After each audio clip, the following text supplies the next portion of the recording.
الحمد للہ رب العالمین۔ مرشد برحق ہادی عالم نبی علیہ الصلوۃ والسلام کا فرمان ہے کہ اللہ تعالیٰ سے محبت کی نشانی اللہ تعالیٰ کے ذکر سے محبت ہے، اور اللہ تعالیٰ سے بغض کی نشانی اللہ تعالیٰ کے ذکر سے بغض کرنا ہے۔ اس حدیث پاک کی روشنی میں دیکھیں کہ ہم 24 گھنٹے میں کتنا اللہ تعالیٰ کا ذکر کرتے ہیں، یا ہمیں اللہ تعالیٰ کے ذکر کی دعوت دی جاتی ہے تو کیا ہم اس محفل میں جانے کا ہمارے دل میں شوق پیدا ہوتا ہے، یا ہم اس سے راہ فرار اختیار کرتے ہیں؟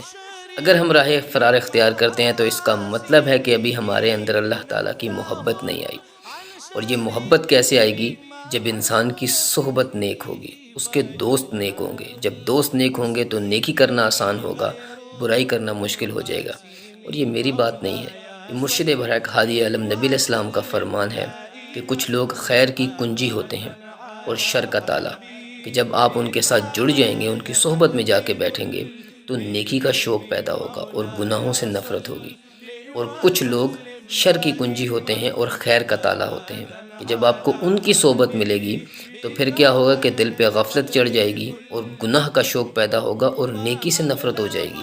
اور ایسا شخص کیا ہوتا ہے کہ اس کے اندر دنیا کی محبت اتنی غالب آ جاتی ہے کہ اس کا مرنے کو دل نہیں کرتا۔ تو جیسے سردی آتی ہے تو ہم سردی سے پہلے اس کی تیاری کر لیتے ہیں، گرمی آتی ہے تو اس سے پہلے اس کی تیاری کر لیتے ہیں۔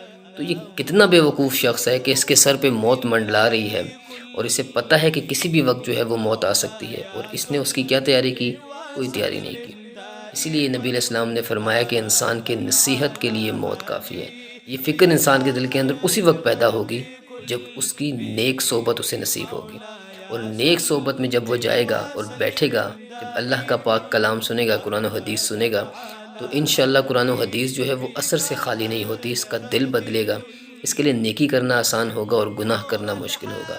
تو جب آپ کو ایسے کسی بھی محفل کی دعوت ملے، ذکر کی حلقے کی دعوت ملے، تو ہفتے میں ایک دن اپنی تربیت کے لیے لازمی نکالیں، دین کو سیکھیں۔ ہم اللہ کے بندے ہیں، اور اگر اس بندے کے اندر بندگی نہیں ہے تو یہ بندہ نہیں ہے، پھر یہ گندا ہے۔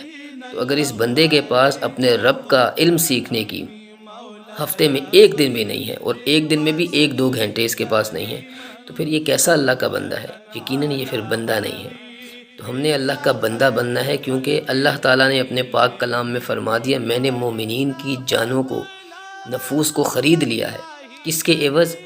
جنت کے عوض۔ ہم اللہ تعالیٰ کے ہاتھ پہ بکے ہوئے ہیں، ہم اللہ تعالیٰ کے غلام ہیں، اور غلام کی اپنی کوئی مرضی نہیں ہوتی۔ غلام وہی کرتا ہے جو اس کا آقا کہتا ہے۔ اور تو سب سے پہلے اپنے دوست بدلیں، نیک دوستوں کے ساتھ دوستی لگائیں، تاکہ آپ کی قبر اور حشر جو ہے وہ سنور سکے۔ کیوں؟ کیونکہ اللہ کے نبی علیہ السلام نے فرمایا کہ انسان اپنے دوست کے دین پہ ہوتا ہے۔ تو جب آپ تک نیکی کی دعوت پہنچے تو اس پہ لبیک کہیں۔ اللہ پاک ہمیں عمل کی توفیق عطا فرمائے۔